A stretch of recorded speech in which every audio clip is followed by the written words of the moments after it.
어찌하여 이런 곳에? 대체 무슨 사연이 있길래 이린 모진 꼴을 당했단 말입니까? 조선 중기 경상도 동쪽 끝자락에 위치한 작은 어촌 마을 해안가에 25살의 해녀 소희가 살고 있었습니다. 소희는 물속에서 숨을 참는 솜씨가 누구보다 뛰어난 상군 해녀였습니다.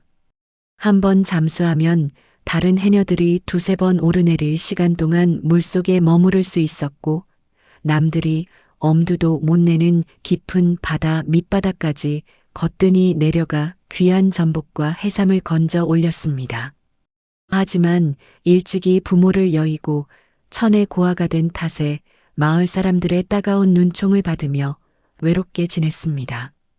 소희의 부모는 그녀가 10살이 되던 해 큰 태풍이 몰아치던 날 바다에 나갔다가 돌아오지 못했습니다. 그 후로 마을 사람들은 소희를 두고 재수없는 아이라고 수군거렸습니다. 부모의 애군이 자식에게 옮겨갔다며 혼담조차 오가지 않았습니다. 소희에게 바다는 부모를 앗아간 원수이자 동시에 유일한 친구였습니다. 차가운 파도 속에서만큼은 누구의 눈치도 볼 필요가 없었고, 성실하게 물질을 하면 바다는 그녀에게 생계를 이어줄 수확물을 안겨주었습니다. 소희는 새벽같이 일어나 물질을 나가고 해질녘 이면 수확한 해산물을 장에 내다 팔며 하루하루를 근근히 버텨냈습니다.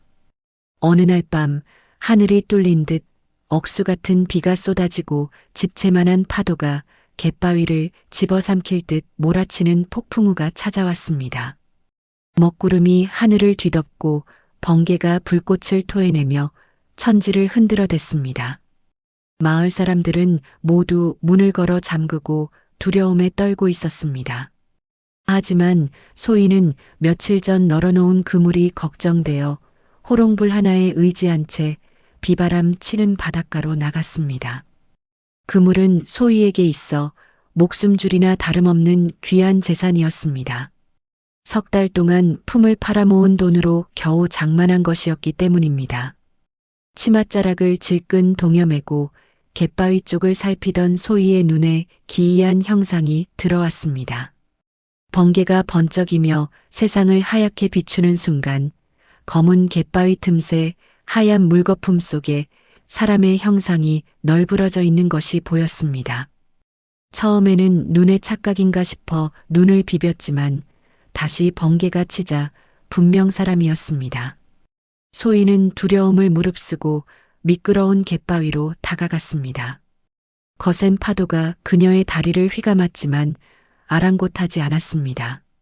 가까이 가보니 웬 사내가 피투성이가 된 채 쓰러져 있었습니다.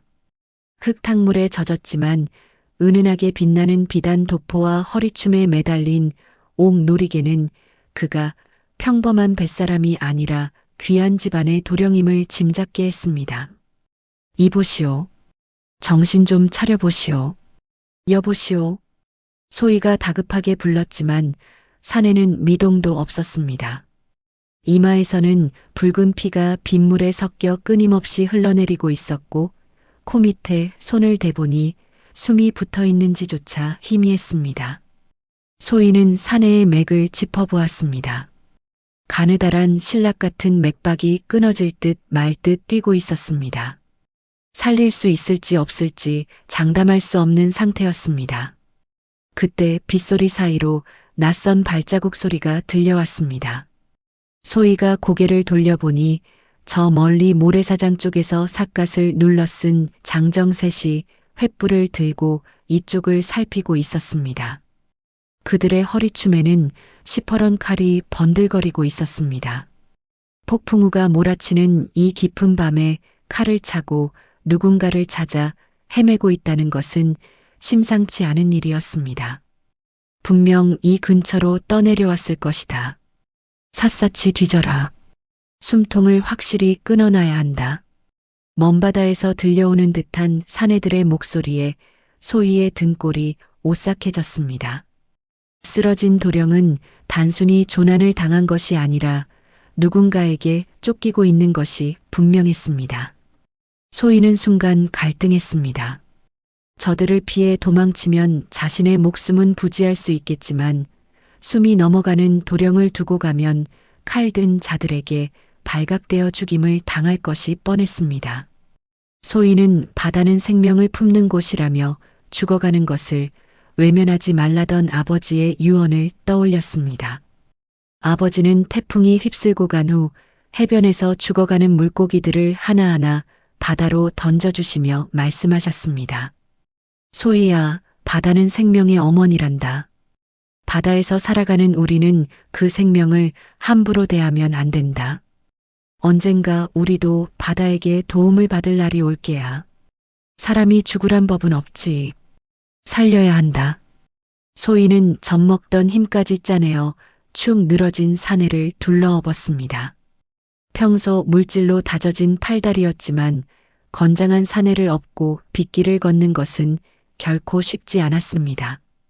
비에 젖은 옷이 더욱 무거워져 어깨를 짓눌렀고 미끄러운 바위에 발이 헛디딜 때마다 둘이 함께 낭떠러지로 굴러떨어질 것만 같았습니다.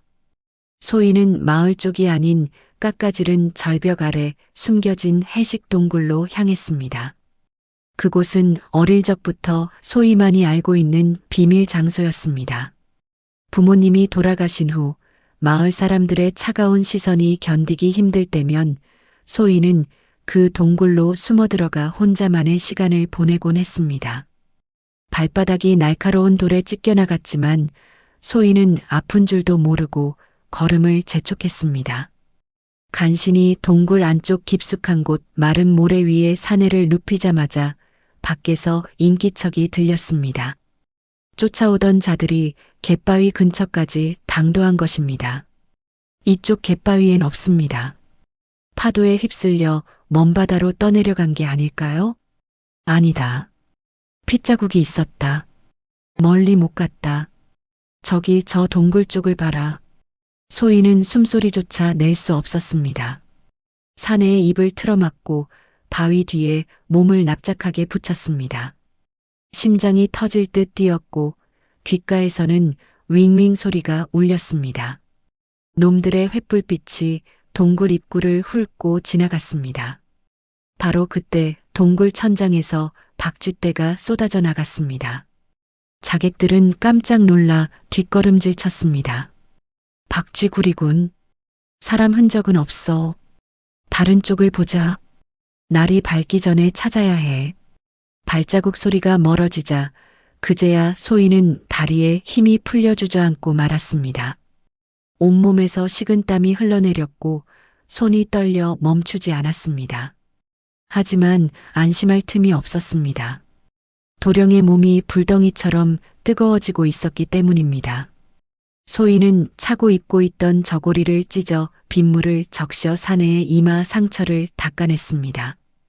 그리고 동굴 구석에서 자라는 지혈에 좋은 개풀을 씹어 상처에 붙였습니다. 이것은 어머니에게 배운 민간요법이었습니다. 어머니는 물질하다 다쳤을 때 이 풀을 씹어 붙이면 금방 낫는다고 가르쳐 주셨습니다.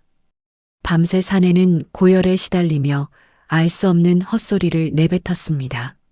어머니, 숙부님, 왜, 도대체 왜, 아버지, 저를 살려주십시오. 도령이 내뱉는 짧은 말 속에 깊은 원한과 슬픔이 서려 있었지만 소희는 그 사연을 짐작할 수 없었습니다. 그저 밤새 젖은 옷으로 그의 열을 식혀주며 곁을 지킬 뿐이었습니다. 동굴 밖에서는 여전히 빗소리가 요란했고 파도는 절벽을 두드리며 포효했습니다. 그렇게 꼬박 사흘이 지났습니다. 소희는 몰래 집에 다녀와 미음과 마른 옷을 챙겨와 그를 간호했습니다. 마을 사람들에게는 아픈 몸을 추스르느라 집에만 있다고 둘러댔습니다. 밤에는 동굴에서 도령을 돌보고 낮에는 잠시 집에 들러 물과 음식을 챙겨 다시 동굴로 향하는 나날이 이어졌습니다. 사흘째 되던 날 새벽 드디어 사내가 눈을 떴습니다. 동이 트기 직전 동굴 입구로 희미한 빛이 스며들 무렵이었습니다. 정신이 드시오? 내가 누군지 알아보겠소? 사내는 멍하니 천장을 바라보더니 천천히 고개를 돌려 소희를 보았습니다.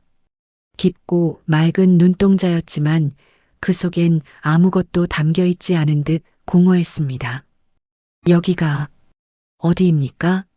그리고 낭자는 누구시오? 여긴 개포 바닷가요. 당신이 폭풍 우 치던 날 갯바위에 쓰러져 있는 걸 내가 데려왔소. 이름이 뭐요? 댁은 어디고? 사내는 미간을 찌푸리며 무언가 생각하려 애썼지만 이내 머리를 감싸주며 고통스러워했습니다. 모르겠습니다. 아무것도 기억나질 않습니다. 내가 누군지, 내 이름이 뭔지, 여기가 어딘지도 기억상실이었습니다. 머리를 다친 충격 때문인지 아니면 잊고 싶은 고통스러운 기억 때문인지 사내는 자신의 이름조차 기억하지 못했습니다.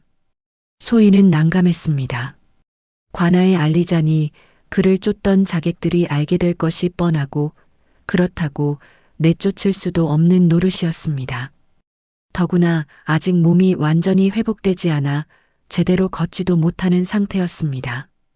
소희는 잠시 고민하다가 결단을 내렸습니다. 당신을 죽이려는 자들이 있었소. 지금 밖으로 나가면 위험해요. 기억이 돌아올 때까지 여기서 지내는 게 좋겠소. 하지만 이름도 없이 지낼 순 없으니 만석이라 합시다. 촌스럽지만 만석군처럼 복 있게 살라는 뜻이요. 어떻토? 만석. 만석이라. 생명을 구해준 은인이 지어준 이름이니 그리하겠습니다. 고맙습니다, 낭자. 천하의 한양 거상 한대감 댁의 외아들 한승조가 하루아침에 어촌 마을의 만석이가 되는 순간이었습니다. 소희는 사내가 몸을 추스르자 인적이 드문 산빛 아래 빈 오두막으로 그를 데려갔습니다. 그곳은 예전에 나무꾼 영감이 살다가 돌아가신 후 몇 년째 비어있던 곳이었습니다. 동네 사람들한테는 내 먼 친척 동생인데 머리를 좀 다쳐서 요양하러 왔다고 둘러댈 테니 그리 아시오. 함부로 밖으로 나돌면 안 돼요. 특히 낯선 사람들이 나타나면 즉시 숨어야 하오. 그날부터 두 사람의 기묘한 동거가 시작되었습니다. 뼈대 있는 양반가에서 글공부만 했을 사내가 해녀의 집에서 밥을 짓고 장작을 패야 했으니 그 모습이 엉망이었습니다. 처음엔 도끼질 한번 제대로 못해 제 발등을 찍을 뻔하고 밥을 지으라 했더니 쌀을 씻지도 않고 솥에 넣어 새까맣게 태우기 일쑤였습니다. 물을 길어오라 했더니 물동이를 들다가 그만 놓쳐 깨뜨리기도 했습니다. 아이고, 내가 못 산다 못 살아. 도끼는 이렇게 잡는 거고 밥물은 손등만큼 맞추는 거라니까. 미안하오, 낭자. 내 몸이 기억을 못하니 답답할 노릇이오. 조금만 더 가르쳐 주시오. 소희는 그렇게 타박을 주면서도 만석이 서툰 솜씨로 땀을 뻘뻘 흘리며 마당을 쓰는 모습을 보면 가슴 한구석이 짠해졌습니다. 평생 기댈 곳 없이 홀로 거친 파도와 싸워온 그녀에게 비록 기억을 잃고 서툴지언정 곁에 누군가 있다는 사실이 위로가 되었던 것입니다. 저녁에 집에 돌아왔을 때 아궁이에 불이 켜져 있고 비록 서툴게나마 차려진 밥상이 기다리고 있다는 것. 그것만으로도 소희의 마음은 따뜻해졌습니다. 시간이 흐르며 계절이 바뀌었습니다. 무더운 여름이 지나고 선선한 가을바람이 불기 시작했습니다. 거친 바닷바람에도 만석의 얼굴에는 점차 혈색이 돌았고 물집 잡히던 고운 손바닥에는 굳은 살이 박이기 시작했습니다. 어색하기만 하던 집안일도 이제는 제법 손에 익어 밥을 태우는 일도 없고 장작도 곱게 쪼갤 수 있게 되었습니다. 그리고 무엇보다 두 사람의 마음속에 남녀 간의 정이 싹트기 시작했습니다. 어느 날 저녁 소희가 물질을 마치고 녹초가 되어 돌아왔을 때 밥상 위에 김이 모락모락 나는 생선구이와 정갈하게 무친 나물 반찬이 차려져 있었습니다. 밥그릇 옆에는 따뜻한 숭늉까지 준비되어 있었습니다. 오셨소? 오늘은 태우지 않고 제법 잘 구워진 것 같소? 어서 드시오. 바다에서 고생하셨을 텐데 따뜻할 때 드시오. 만석이 수줍게 웃으며 건넨 밥 한 그릇에 소희는 숟가락을 들다 말고 눈물을 쏟고 말았습니다. 부모님 돌아가신 후 누군가가 자신을 위해 차려준 따뜻한 밥상은 처음이었기 때문입니다. 아무도 자신을 기다려주지 않던 집에 돌아와 홀로 차가운 밥을 먹던 날들이 주마등처럼 스쳐 지나갔습니다. 바보같이 밥은 왜 이리 많이 펐어? 물질하고 와서 배가 고프긴 하지만. 소희 낭자, 왜 우시오? 내가 또 뭘 잘못했소? 밥을 태웠소? 만석은 당황하여 어쩔 줄 몰라 하며 소희의 거친 손을 자신의 두 손으로 감싸쥐었습니다. 그 투박하지만 따뜻한 온기가 소희의 얼어붙었던 마음을 녹여버렸습니다. 그날 밤 달빛이 유난히 밝았습니다. 만석은 소희를 지그시 바라보며 말했습니다. 내가 과거에 누구였는지 어떤 사람이었는지는 여전히 모르오. 허나 지금 내게 확실한 건 하나뿐이요. 낭자가 내 생명의 은인이고 내게 세상에서 가장 귀한 사람이라는 것. 내 기억이 영영 돌아오지 않아도 좋소. 평생 만석으로 살며 낭자 곁을 지키고 싶소. 신분의 벽도 과거의 비밀도 모른 채 오직 서로를 향한 진심만이 타오르는 순간이었습니다. 소희 역시 만석의 품에 안기며 고개를 끄덕였습니다. 저도 만석 씨와 함께하고 싶어요. 당신이 누구였든 어디서 왔든 상관없어요. 지금 이 순간 당신은 제 곁에 있는 만석이고 그것으로 충분해요. 두 사람은 그렇게 부부의 연을 맺기로 약조했습니다. 비록 초라한 오두막에 맹물 한 그릇 떠놓고 올리는 혼례일지라도 그 어떤 대감댁 잔치보다 행복할 것이라 믿었습니다. 하지만 운명은 그리 호락호락하지 않았습니다. 행복이 막 시작되려는 찰나 먹구름은 다시금 몰려오고 있었습니다. 마을 주막에 험상궂은 사내들이 다시 나타났다는 소문이 돌기 시작한 것입니다. 이 근방에서 비단 옷을 입은 낯선 사내를 본 적이 없단 말이냐? 머리를 다쳤을 수도 있는데. 키가 훤칠하고 얼굴이 준수한 양반 날이었다. 이번엔 셋이 아니었습니다. 무려 5이나 되는 장정들이 마을을 이잡듯이 뒤지기 시작했습니다. 그들은 그림을 한 장 들고 다녔는데 그 그림 속 얼굴은 영락없는 만석이었습니다. 물질을 하러 나갔다가 이 소식을 들은 소희는 가슴이 철렁 내려앉았습니다. 소희는 거친 숨을 몰아쉬며 오두막 문을 박차고 들어갔습니다.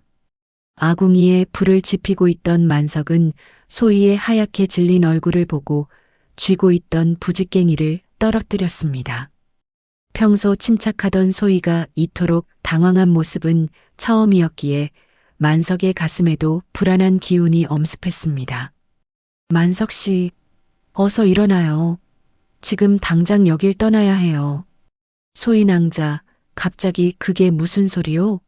떠나다니 어디로 간단 말이요? 설명할 시간이 없어요. 주막에 낯선 사내들이 당신 얼굴이 그려진 그림을 들고 다니며 찾고 있어요. 눈빛이 살기등등한 게 예전 그 자객들이 분명해요. 어서요. 소희는 만석의 손을 잡아 끌었습니다. 영문도 모른 채 끌려 나오던 만석은 소희의 떨리는 손끝에서 느껴지는 공포심을 감지하고 사태의 심각성을 깨달았습니다. 두 사람은 짐을 챙길 새도 없이 오두막 뒤편 대나무 숲으로 몸을 숨겼습니다. 숲길을 지나 마을 뒷산 너머로 도망칠 심산이었습니다. 잠깐만요. 구독과 좋아요 한 번씩 부탁드립니다. 그러나 그들의 발걸음은 얼마 못 가 멈춰서야 했습니다. 어딜 그리 급하게 가시는가? 우리 도령님을 모시고 숲길 어귀 검은 옷을 입은 사내 셋이 앞을 막아서고 있었습니다. 뒤를 돌아보니 또 다른 두 명이 퇴로를 차단하며 비릿한 웃음을 흘리고 있었습니다. 도간에 든 쥐꼴이 된 것입니다. 우두머리로 보이는 칼자국 난 사내가 만석을 뚫어지게 쳐다보며 입을 열었습니다. 양반님 내 귀한 얼굴이 촌놈이 다 되었군. 한승조 도령, 그간 잘 지내셨소? 만석은 그들이 부르는 한승조라는 이름이 낯설면서도 심장이 쿵하고 내려앉는 듯한 기묘한 통증을 느꼈습니다. 머릿속 깊은 곳에서 무언가 꿈틀거리는 것 같았지만 지금은 눈앞에 칼날이 더 시급했습니다. 만석은 본능적으로 소희를 자신의 등 뒤로 숨겼습니다. 나는 한승조라는 사람이 아니오. 사람을 잘못 보았소. 우리는 그저 산을 넘어가려던 참이니 길을 비키시오. 기억을 잃었다더니 사실인가 보군. 차라리 잘 됐어. 억울한 기억 따위 없이 저승으로 가는 게 더 편할 테니 말이야. 철아. 우두머리의 고함과 함께 자객들이 칼을 뽑아들고 달려들었습니다. 만석은 주변에 널려있던 굵은 나뭇가지를 집어들고 필사적으로 저항했습니다. 비록 기억은 잃었지만 몸이 기억하는 감각은 남아있는지 만석은 날렵하게 칼을 피하며 소희를 보호했습니다. 하지만 훈련받은 자객 5을 상대하기엔 역부족이었습니다. 꺄! 자객 하나가 만석의 빈틈을 노리고 소희에게 칼을 휘둘렀습니다. 소희가 비명을 지르며 주저앉는 순간 만석은 자신의 몸을 날려 소희를 감싸 안았습니다. 흑! 둔탁한 소리와 함께 만석의 머리 위로 자객의 칼자루가 내리꽂혔습니다. 붉은 선혈이 튀며 만석이 바닥으로 쓰러졌습니다. 그 충격은 단순히 뼈를 때리는 고통에서 그치지 않았습니다. 칠흑 같던 그의 머릿속에 번개가 치듯 하얀 섬광이 번쩍였습니다. 폭풍 우 치던 배 위 믿었던 사람의 배신, 시퍼런 바닷물 속으로 추락하던 순간의 공포, 그리고 숙부의 싸늘한 미소. 승조야, 상단은 내가 맡으마. 너는 그저 조용히 사라져주면 된다.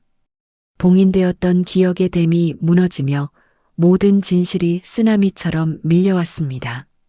자신이 누구인지, 왜 쫓기고 있었는지, 저들이 누구의 사주를 받았는지 모든 것이 선명해졌습니다. 만석은 고통스러운 신음을 흘리며 머리를 감싸쥐었습니다. 만석 씨, 정신 차려요. 소희의 울부짖음이 귓가에 웅웅거렸습니다. 자객 우두머리가 쓰러진 만석을 향해 천천히 걸어오며 칼을 높이 쳐들었습니다. 계집은 살려둬서 뭐하겠나. 같이 보내줘라. 자객의 칼날이 소희의 목을 향해 날아들던 절체절명의 순간 바닥에 쓰러져 있던 만석의 손이 번개처럼 뻗어나가 자객의 발목을 낚아챘습니다. 중심을 잃은 자객이 휘청거리는 사이 만석은 흙바닥을 박차고 일어나 자객의 명치를 주먹으로 강타했습니다. 크어! 자객이 외마디 비명을 지르며 뒤로 나뒹굴었습니다. 다시 일어선 만석의 눈빛은 조금 전에 순박한 어촌 총각의 눈이 아니었습니다. 서리발처럼 차갑고 날카로운 기세가 뿜어져 나왔습니다. 그는 피 묻은 입가를 닦아내며 낮게 으르렁거렸습니다. 감히 내 사람에게 손을 대다니. 만석, 아니 한승조는 떨고 있는 소희를 일으켜 세우고는 싸늘한 눈으로 자객들을 노려보았습니다. 숙부님이 보냈느냐? 고작 이 정도 솜씨를 가진 놈들을 보내 내 목을 가져가라 하더냐? 우두머리는 갑자기 달라진 한승조의 기세에 멈칫했습니다. 분명 겁에 질려있던 촌놈이었는데 순식간에 사람을 압도하는 살기를 뿜어내고 있었기 때문입니다. 기억이 돌아온 게냐? 그럼 더더욱 살려둘 수 없지. 전원 공격하라. 자객들이 일제히 달려들려는 찰나 숲 밖에서 요란한 말발굽 소리가 지축을 울리며 들려왔습니다. 멈춰라. 그 칼을 거두지 않으면 목이 달아날 것이다. 천둥 같은 호통 소리와 함께 10여 명의 무사들이 말을 타고 숲을 뚫고 들어왔습니다. 그들의 깃발에는 한양 제1의 거상, 한 대감 가문의 문양인 붉은 매가 선명하게 그려져 있었습니다. 한승조의 아버지 한대감이 보낸 호위 무사들이었습니다. 또 도련님, 무사하십니까? 호위 대장이 말에서 뛰어내려 한승조 앞에 무릎을 꿇었습니다. 자객들은 순식간에 수적으로 열세에 몰리자 당황하여 뒷걸음질 쳤지만 이미 포위망은 좁혀진 상태였습니다. 저놈들을 당장 포박해라. 한 놈도 놓쳐선 안 된다. 배후를 낱낱이 밝혀낼 것이다. 한승조의 명령이 떨어지자 호위 무사들은 눈 깜짝할 새에 자객들을 제압하고 굴비 역듯 묶어버렸습니다. 상황이 정리되자 그제야 긴장이 풀린 소인은 다리에 힘이 풀려 주저앉고 말았습니다. 한승조는 급히 소희를 부축했습니다. 소희 낭자, 괜찮소? 다친 데는 없소? 소희는 낯설게만 느껴지는 그의 눈빛을 보며 조심스럽게 물었습니다. 기억이 다 돌아오신 건가요? 이제 만석 씨가 아닌 건가요? 한승조는 애틋한 눈빛으로 소희의 거친 손을 잡았습니다. 기억을 되찾았지만 지난 몇 달간 그녀와 함께하며 느꼈던 감정은 거짓이 아니었습니다. 오히려 목숨을 걸고 자신을 지켜준 그녀에 대한 고마움과 사랑은 더 깊어져 있었습니다. 나는 한승조이기도 하고 낭자의 만석이기도 하오. 내 이름이 무엇이든 낭자가 내 생명의 은인이라는 사실은 변하지 않소. 그리고 한승조는 소희의 눈을 똑바로 바라보았습니다. 낭자가 내 마음속 가장 소중한 사람이라는 사실도 변하지 않소. 기억을 잃었을 때도 되찾은 지금도 마찬가지요. 그때 무사들 뒤로 화려한 가마 한 채가 들어왔습니다. 가마 문이 열리고 비단 옷을 입은 중년의 여인이 눈물을 훔치며 걸어 나왔습니다.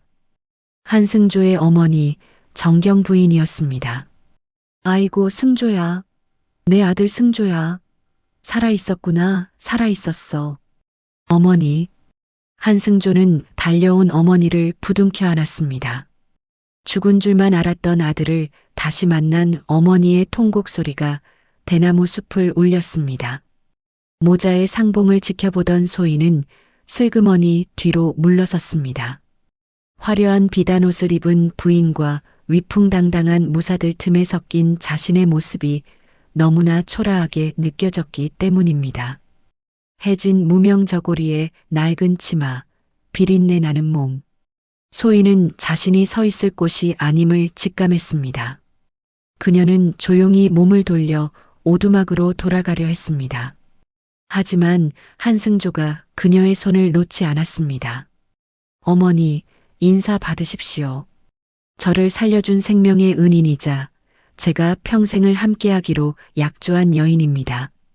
한승조는 소희를 어머니 앞으로 이끌었습니다.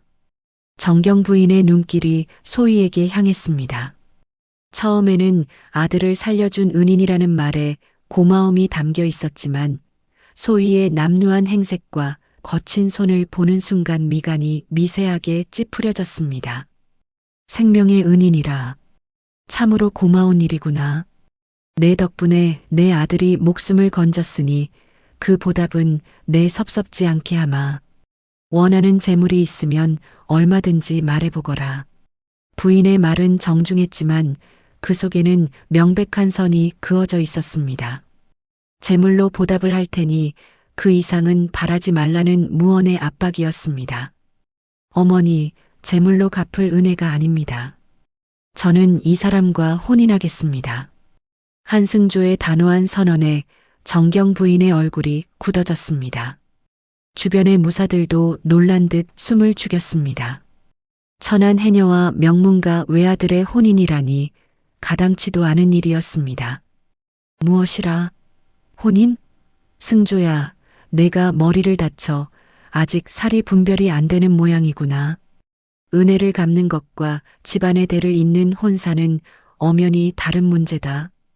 어찌 양반과 자제가 근본도 모르는 해녀와 짝을 맺는단 말이냐. 부인의 목소리가 높아지자 소인은 고개를 숙였습니다. 예상했던 반응이었지만 가슴을 후벼 파는 듯한 모멸감은 어쩔 수 없었습니다. 소인은 잡혀있던 손을 빼내려 했지만 한승조는 더욱 꽉 움켜쥐었습니다. 근본이라 하셨습니까? 숙부님은 그 대단한 근본을 가지고도 조카인 저를 죽이려 했습니다. 허나 이 사람은 아무런 대가 없이 목숨을 걸고 저를 지켰습니다. 저에게는 이 사람의 마음보다 더 귀한 근본은 없습니다. 한승조의 눈빛은 흔들림이 없었습니다. 아들의 고집을 누구보다 잘 아는 정경 부인은 깊은 한숨을 내쉬었습니다. 당장 떼어놓으려 했다가는가 돌아온 아들이 다시 엇나갈까 두려웠던 부인은 잠시 생각에 잠기더니 차가운 목소리로 말했습니다. 좋다. 내 고집이 정 그렇다면 내 무조건 반대만 할 수는 없겠지. 허나 우리 가문의 며느리가 되려면 그에 걸맞은 자격을 갖추어야 한다. 한양으로 올라가자꾸나. 대감 앞에서 이 아이가 며느리감으로 적합한지 시험을 치르게 할 것이다. 거기서 통과한다면 내 허락하마. 그것은 사실상의 거절이나 다름없었습니다. 평생 바다에서 물질만 해온 해녀가 까다롭기로 소문난 한 대감의 시험을, 그것도 한양 양반가의 법도를 통과할 리 만무했기 때문입니다. 하지만 소인은 도망치지 않기로 결심했습니다. 만석이, 아니 승조가 보여준 믿음을 저버릴 수 없었기 때문입니다. 알겠습니다, 마님. 한양으로 가겠습니다. 가서 제가 어떤 사람인지, 도련님을 향한 제 마음이 어떤 것인지 보여드리겠습니다. 소희의 당찬 대답에 정경 부인은 의외라는 듯 눈썹을 치켜떴습니다. 이렇게 해서 평생 바다를 떠나본 적 없던 해녀 소희는 한양으로 향하는 가마 행렬에 오르게 되었습니다. 그녀 앞에는 거친 파도보다 더 높고 험난한 양반가의 문턱이 기다리고 있었습니다. 한승조와 소희를 태운 가마 행렬은 꼬박 열흘을 걸어 한양에 당도했습니다. 평생 바다만 보고 자란 소희에게 한양의 풍경은 별천지나 다름없었습니다. 으리으리한 기와집들이 즐비하고 오가는 사람들로 북적이는 거리를 지나 마침내 도성 안에서도 으뜸 가는 거부한 대감의 저택 앞에 도착했습니다. 대문을 들어서니 구중궁궐처럼 겹겹이 쌓인 담장과 수많은 하인이 그들을 맞이했습니다. 안채와 사랑채, 행랑채가 따로 있고 정원에는 인공 연못까지 갖춰진 저택의 규모에 소희는 입이 다물어지지 않았습니다. 소희는 위축되는 마음을 다잡으며 치맛자락을 꽉 쥐었습니다. 사랑채의 문이 열리고 호랑이 같은 눈매를 가진 한대감이 모습을 드러냈습니다. 한대감은 죽은 줄 알았던 아들이 살아 돌아온 것에 안도하면서도 아들 곁에 선 남루한 행색의 소희를 보자마자 매섭게 눈을 빛냈습니다. 내가 내 아들의 목숨을 구한 해녀 아이냐? 그러합니다, 대감. 소희라고 하옵니다. 소희는 바들바들 떨리는 다리를 감추고 큰 절을 올렸습니다. 한대감은 곰방대를 탁탁 털며 냉정하게 말했습니다. 목숨을 구해준 은혜는 100번 칭송받아 마땅하나 혼사는 일륜지 대사다. 양반가의 법도와 예절을 모르는 내가 이 집안의 안주인이 된다면 가문의 웃음거리가 될 것이다. 허나 아들의 고집이 저리도 세니 내 너에게 기회를 주마. 3가지 시험을 통과한다면 너를 며느리로 인정할 것이요. 그렇지 못하면 두말 없이 이곳을 떠나야 한다. 어떤 시험이든 달게 받겠습니다. 소희의 목소리는 떨렸지만 눈빛만은 또렷했습니다. 한대감은 그 당돌함이 싫지 않은 듯 입가에 묘한 미소를 지으며 첫 번째 과제를 내렸습니다. 첫째, 우리 집 곡식 창고의 쌀이 매달 조금씩 줄어들고 있다. 쥐새끼가 드나드는 것이 분명한데 아무리 덫을 놓고 감시를 해도 잡히질 않는다. 내가 그 도둑을 잡아내고 창고를 지키는 방법을 찾아라. 기한은 사흘이다. 그날부터 소희는 곡식 창고 앞을 지켰습니다. 하인들은 갯마을에서 온 천한 여자가 무엇을 알겠냐며 수군거리고 비웃었습니다. 소희는 밤새 창고 주변을 살피다 새벽녘에 야윈 하인 아이 하나가 몰래 창고 구멍으로 흘러나온 쌀을 줍는 것을 목격했습니다. 도둑은 짐승이 아니라 배고픔이었습니다. 소희는 그 아이를 불러 세웠습니다. 아이는 얼굴이 하얗게 질려 벌벌 떨었습니다. 소인의 잘못입니다. 죽여주십시오. 너는 몇 살이냐? 11살입니다. 식구가 있느냐? 병든 어미와 어린 동생 둘이 있습니다. 어미가 누워 계시니 동생들이 굶을까봐. 소희는 아이의 마른 손을 잡았습니다. 부모를 잃고 혼자 살아온 자신의 어린 시절이 떠올랐습니다. 내가 대감께 이르지 않을 테니 다시는 이러지 말거라. 대신 내일부터 내가 시키는 일을 해다오. 내 식구들이 굶지 않게 해주마. 사흘 뒤 소희는 한대감 앞에 섰습니다. 도둑을 잡았느냐? 도둑은 잡지 않았습니다. 대신 도둑이 들어올 틈을 없앴습니다. 소희의 대답에 한대감의 미간이 찌푸려졌습니다. 무슨 소리냐? 창고지기에게 이르러 매달 금음날 창고 문을 활짝 열어 남은 쌀의 일부를 가난한 하인들과 소작농들에게 나누어 주라 하였습니다. 곳간에서 인심난다고 했습니다. 배가 부르면 남의 것을 탐하지 않는 법입니다. 쥐구멍을 막는 것보다 배고픔을 막는 것이 곡식을 온전히 지키는 길이라 생각합니다. 한대감은 허를 찔린 듯 한동안 말이 없었습니다. 엄한 감시와 처벌만이 능사라 생각했던 자신과는 전혀 다른 해법이었습니다. 그것은 험한 바다에서 수확한 것을 마을 사람들과 나누며 살았던 해녀들의 지혜였습니다. 재물을 지키는 가장 좋은 방패는 사람의 마음이라는 뜻이구나. 좋다. 첫 번째 시험은 통과다. 한대감의 인정에 승조는 안도의 한숨을 내쉬었습니다. 하지만 두 번째 시험은 더욱 까다로웠습니다. 둘째, 이 집안의 하인들이 너를 따르게 만들어라. 너는 신분이 미천하여 하인들조차 너를 안방마님 감으로 여기지 않고 무시하고 있다. 권위나 매질을 쓰지 않고 오직 너의 힘으로 그들의 마음을 얻어보거라. 실제로 하인들의 텃세는 대단했습니다. 소희가 부엌에 들어가려 하면 길을 막거나 빨래터에 가면 흙탕물을 튀기기 일쑤였습니다. 심지어 소희가 지나가면 일부러 큰 소리로 수군거렸습니다. 천한 것이 양반댁 며느리가 되려고 하네. 저런 것과 도련님이 혼이 난다니 가문의 수치야. 하지만 소희는 화를 내거나 승조에게 이르지 않았습니다. 대신 그녀는 해녀 시절 익힌 약초 지식을 발휘했습니다. 어느 날 부엌 참모가 손가락이 골마 칼질조차 못하고 끙끙 앓고 있었습니다. 소희는 말없이 바닷가에서 가져온 말린 해초와 약초를 지식여 참모의 손에 발라주고 붕대를 감아주었습니다. 이게 바닷가에서는 최고 명약이에요. 물일 많이 하는 우리네 손엔 이게 제일이지요. 며칠만 바르면 새살이 돋을 겁니다. 처음엔 경계하던 참모도 소희에 투박하지만 따뜻한 손길에 마음을 열었습니다.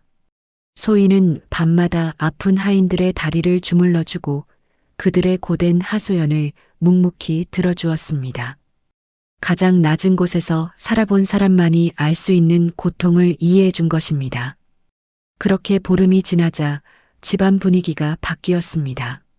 하인들이 소희를 보면 먼저 고개를 숙여 인사하고 맛있는 간식이 생기면 몰래 소희의 방에 넣어두기도 했습니다. 권위로 누른 것이 아니라 사람으로 대우하여 얻은 결과였습니다. 한대감은 하인들이 진심으로 소희를 따르는 모습을 보고 고개를 끄덕였습니다. 제법이구나. 사람을 부리는 것은 기술이지만 사람을 얻는 것은 덕이다. 두 번째 시험도 합격이다. 이제 마지막 관문만이 남았습니다. 한대감의 표정이 사뭇 진지해졌습니다. 내일 귀한 손님이 오실 것이다. 그분은 평생 산의 진미를 다 맛보신 분이라 입맛이 까다롭기 그지없다. 내가 직접 그분을 위한 독상을 차려 올려라. 만약 그분이 수저를 들지 않으신다면 앞선 두 번의 성공은 물거품이 될 것이다. 소희는 고민에 빠졌습니다. 한양 최고의 요리사들도 어려워하는 손님상을 일개 해녀인 자신이 어떻게 차린단 말입니까? 소희는 화려한 기교 대신 정성을 택하기로 했습니다. 다음 날 귀한 손님이 도착했습니다. 당대 최고의 권세를 누리는 영의정 대감이었습니다. 그는 산의 진미가 가득한 상을 받아도 젓가락질 한번 하고 물리는 것으로 유명했습니다. 소희가 떨리는 손으로 소반을 들고 방으로 들어갔습니다. 상의 덮개가 열리자 좌중이 술렁거렸습니다. 상 위에는 화려한 고기 반찬이나 귀한 생선 요리 대신 김이 모락모락 나는 뽀얀 전복죽 한 그릇과 심심하게 묻힌 제철 나물, 그리고 잘 익은 물김치 한 그릇이 놓여 있을 뿐이었습니다. 이게 무슨 해괴한 상차림이냐? 나를 능멸하는 것이냐? 영의정의 호통에 한대감의 얼굴이 사색이 되었습니다. 그때 소희가 차분하게 입을 열었습니다. 대감, 소인 무례를 용서하십시오. 허나 대감의 안색을 배우니 소화가 되지 않아 속이 더부룩하고 밤잠을 설치시는 듯하여 기름진 음식 대신 속을 편안하게 달래줄 음식을 올렸습니다. 이 전복은 제가 나고 자란 바다 깊은 곳에서 건져 올린 것으로 기력을 돋우는데 으뜸입니다. 부디 한술만 떠보시옵소서. 영의정은 소희의 말에 흠칫 놀랐습니다. 실제로 그는 며칠째 체증으로 고생하고 있었기 때문입니다. 그는 반신반의하며 죽을 한 숟가락 입에 넣었습니다. 영의정의 눈이 커졌습니다. 비리지 않고 고소한 전복죽이 부드럽게 넘어가며 쓰린 속을 따뜻하게 감싸주었습니다. 시원한 물김치는 입맛을 개운하게 했습니다. 영의정은 말없이 죽 한 그릇을 싹 비웠습니다. 내 평생 수만 가지 음식을 먹어보았으나 이토록 나를 생각하는 마음이 담긴 밥상은 처음이네. 한대감, 참으로 지혜롭고 어진 며느리를 두었구먼. 부럽네, 부러워. 영의정의 칭찬에 얼어붙어 있던 방 안의 공기가 순식간에 녹아내렸습니다. 한대감은 크게 웃음을 터뜨렸습니다. 하하, 들었느냐? 이 아이가 내 며느리다. 한승조는 감격에 겨워 소희의 손을 잡았습니다. 소희의 눈에서도 참았던 눈물이 주르륵 흘러내렸습니다. 모든 시험이 끝나는 순간이었습니다. 한대감은 약속대로 소희를 정식 며느리로 받아들였고 조선 팔도가 떠들썩할 만큼 성대한 혼례를 치러주겠다고 선언했습니다. 하지만 이야기는 여기서 끝이 아닙니다. 행복한 결말을 맺는가 싶던 그때 마지막 악당이 남아있었기 때문입니다. 바로 한승조를 죽이려 했던 숙부였습니다. 그는 자신의 죄가 드러날까 두려워 최후의 발악을 준비하고 있었습니다. 한양 장안이 떠들썩할 만큼 성대한 혼례 준비가 시작되었습니다. 한대감은 며느리 소희의 지혜와 덕성에 크게 감복하여 가문의 창고를 활짝 열었고 콧대 높은 한양의 양반들도 해녀 출신 며느리를 보기 위해 기웃거렸습니다. 하지만 모두가 축복하는 이 경사스러운 분위기 속에서 단 한 사람, 승조의 숙부인 한판석만이 공포에 질려 전전긍긍하고 있었습니다. 그는 조카 승조가 죽은 줄로만 알고 가문의 재산을 야금야금 빼돌려 자신의 배를 불려왔습니다. 게다가 자객을 보내 조카를 죽이려 했던 패륜의 죄가 드러난다면 목숨을 부지하기는커녕 능지처참을 당할 것이 뻔했습니다. 궁지에 몰린 쥐가 고양이를 문다고 했던가요? 한판석은 마지막 끔찍한 계획을 세웠습니다. 혼례식이 열리기 전날 밤 승조와 소희가 마실 합한주에 독을 타 그들을 영원히 입 다물게 하려는 것이었습니다. 한판석은 집안의 탕약을 담당하는 어린 여종을 은밀히 불렀습니다. 그는 여종의 병든 노모를 볼모로 잡고 협박하며 독이 든 약봉지를 쥐어주었습니다. 오늘 밤 안으로 이 가루를 신랑 신부가 마실 술독에 타거라. 만약 실패하거나 발설한다면 내 어미의 목숨은 없을 것이다. 여종은 사시나무 떨듯 떨며 약봉지를 받아들었습니다. 깊은 밤 여종은 술창고로 스며들었습니다. 독이 든 봉지를 뜯어 술독에 넣으려는 찰나 여종의 눈앞에 며칠 전 소희가 자신에게 해준 일이 떠올랐습니다. 빨래하다 동상에 걸린 자신의 손을 잡고 호호 불어주며 약을 발라주던 그 따뜻한 눈빛, 그리고 어머니 갖다 드리라며 몰래 쥐어주던 귀한 고기 산적. 여종은 차마 그 은인의 술에 독을 탈 수 없었습니다. 여종은 그 자리에 주저앉아 소리 죽여 흐느꼈습니다. 그때 인기척을 느낀 소희가 창고로 들어왔습니다. 혼례에 쓸 음식을 마지막으로 점검하던 참이었습니다. 아니, 내가 어찌하여 여기서 울고 있느냐? 무슨 일이 있는 게야? 여종은 소희를 보자마자 바짓가랑이를 붙잡고 통곡하며 모든 사실을 털어놓았습니다. 숙부의 비열한 음모를 알게 된 소희의 얼굴이 차갑게 굳어졌습니다. 하지만 소희는 분노 대신 침착함을 택했습니다. 그녀는 곧바로 승조에게 이 사실을 알렸습니다. 이야기를 전해 들은 승조의 눈에 핏발이 섰습니다. 숙부님께서 기어이 금수만도 못한 짓을 꾸미셨구나. 내 당장 가서 그 죄를 물을 것이다. 승조가 칼을 차고 나서려 하자 소희가 그의 앞을 막아섰습니다. 서방님, 칼로 베는 것은 하책입니다. 그리하면 집안에 피바람이 불고 대감의 심기 또한 편치 않으실 것입니다. 제게 좋은 생각이 있으니 저를 믿고 따라주시지요. 다음 날 드디어 날이 밝았습니다. 가족들이 모두 모인 아침 문안자리였습니다. 한판석은 애써 태어난 척하며 승조와 소희에게 덕담을 건넸습니다. 허허, 새 사람이 들어오니 집안이 환해지는구나. 내 조카 며느리를 위해 귀한 보약을 지어왔으니 어디 한번 마셔보거라. 한판석은 자신이 준비한 탕약을 소희 앞으로 내밀었습니다. 독이 든 약이 아니라 어제 실패한 것을 만회하려 급히 준비한 또 다른 독약이었습니다. 방 안에는 긴장감이 감돌았습니다. 소희는 미동도 하지 않고 그 탕약 그릇을 바라보다가 천천히 고개를 들어 한판석을 응시했습니다. 숙부님, 참으로 감사합니다. 헌데 이 귀한 약을 저희만 먹을 수 있겠습니까? 숙부님께서 먼저 한 모금 드시어 그 정성을 보여주신다면 저희도 달게 마시겠습니다. 한판석의 얼굴이 사색이 되었습니다. 손이 떨려 찻잔이 달그락거리는 소리가 정적을 깼습니다. 무슨 소리냐?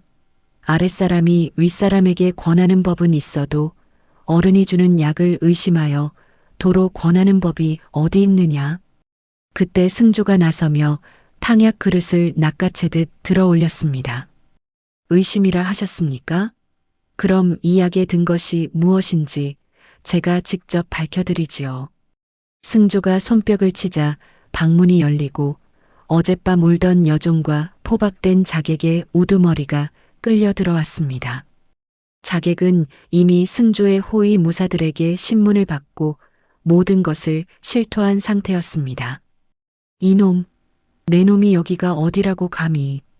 한판석이 발악했지만 자객의 입에서 나온 증언은 그를 꼼짝 못하게 만들었습니다.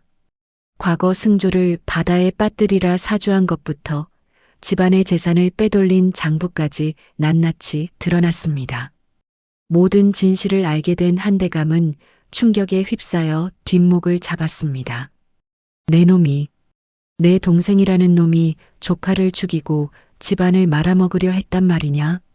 한대감의 불호령에 한판석은 바닥에 납작 엎드려 살려달라 빌었습니다. 관아에 넘겨지면 차명을 면치 못할 중죄였습니다. 한대감은 당장 저놈을 멍석마리하여 관아로 끌고 가라 명했습니다. 집안 하인들이 달려들려는 찰나 소희가 나섰습니다. 아버님, 잠시만 노여움을 거두어 주십시오. 무슨 소리냐? 너와 승조를 죽이려 한 원수다. 내 손으로 찢어 죽여도 시원치 않을 놈이다. 원수를 갚는 가장 좋은 방법은 그 사람보다 더 잘 사는 것이라 배웠습니다. 숙부님을 관아에 넘겨 집안의 치부를 세상에 드러내면 아버님의 명예에도 흠이 갈 것입니다. 또한 피를 보는 것으로 혼례를 시작하고 싶지 않습니다. 부디 저에게 처분을 맡겨주십시오. 소희의 간곡한 청에 한대감은 거친 숨을 몰아쉬며 고개를 끄덕였습니다. 소희는 벌벌 떨고 있는 한판석에게 다가갔습니다. 숙부님, 목숨만은 살려드리겠습니다. 허나 그동안 횡령한 재산을 모두 내놓으시고 빈몸으로 저 멀리 시골 산장으로 내려가 평생 조상님들께 속죄하며 사십시오. 만약 다시 한번 딴 마음을 품으신다면 그때는 국법이 용서치 않을 것입니다. 그것은 죽음보다 더한 수치였지만 동시에 마지막 잡이었습니다. 한판석은 눈물을 흘리며 자신의 죄를 뉘우쳤습니다. 소희의 넓은 아량에 집안 사람들 모두가 머리를 숙였습니다. 우여곡절 끝에 치러진 혼례식은 그 어느 때보다 눈부셨습니다. 붉은 화롯을 입은 소희와 사모간대를 쓴 승조는 서로를 바라보며 감격의 눈물을 글썽였습니다.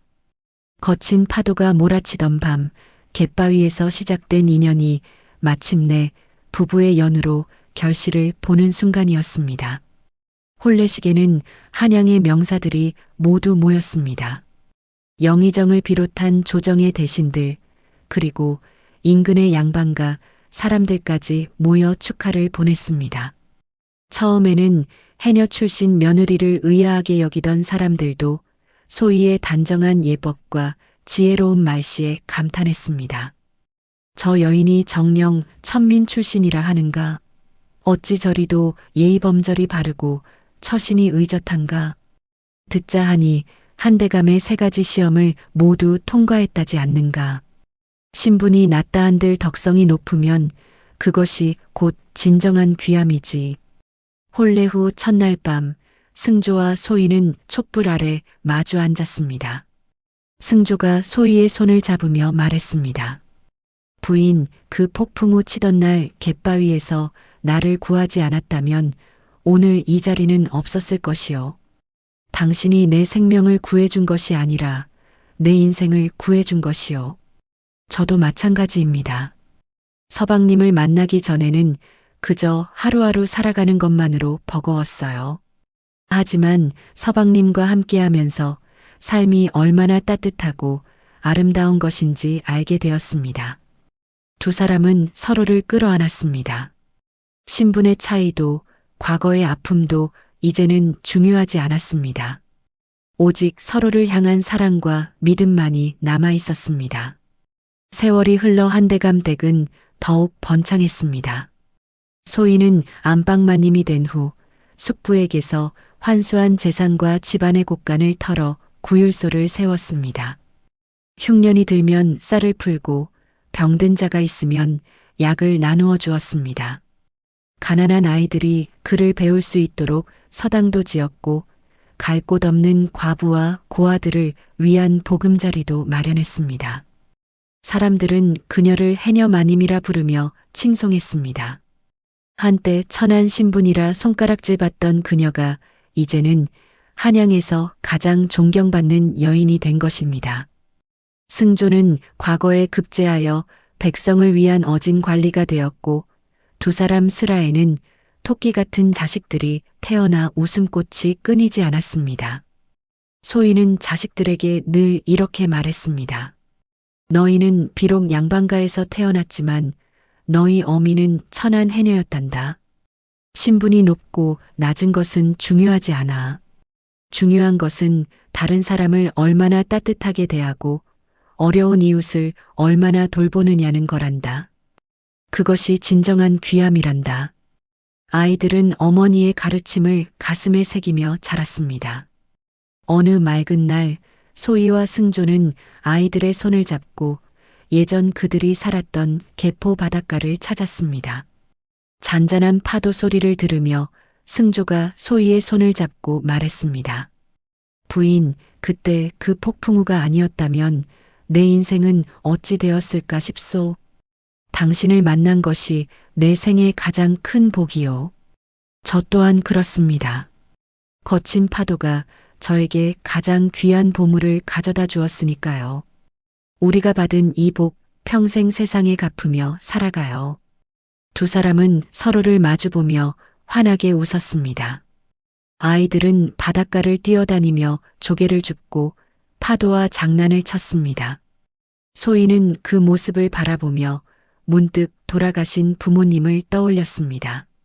아버지, 어머니, 딸이 이렇게 행복하게 잘 살고 있습니다. 걱정하지 마세요. 소희의 눈에서 눈물이 흘러내렸지만 그것은 슬픔의 눈물이 아니라 감사의 눈물이었습니다. 승조가 소희의 어깨를 감싸 안았습니다. 부인의 부모님께서도 저 바다 너머에서 우리를 지켜보고 계실 것이요. 그리고 자랑스러워 하실 것이요. 해가 서쪽 수평선으로 기울어가며 바다를 황금빛으로 물들였습니다. 소희 가족은 손을 잡고 바다를 바라보며 서 있었습니다. 파도는 여전히 밀려왔다 물러가기를 반복했고 갈매기들은 하늘을 자유롭게 날았습니다. 착한 마음으로 덕을 쌓으면 하늘은 반드시 복을 내린다는 옛말, 그 말이 결코 틀린 말이 아님을 소희와 승조의 이야기가 증명해 주었습니다. 파도 끝에서 시작된 그들의 아름다운 사랑 이야기는 그렇게 오래오래 사람들의 입에서 입으로 전해졌습니다. 소희는 말년에 아이들에게 이렇게 말했습니다. 내 인생에서 가장 중요한 것을 배운 곳은 바다였단다.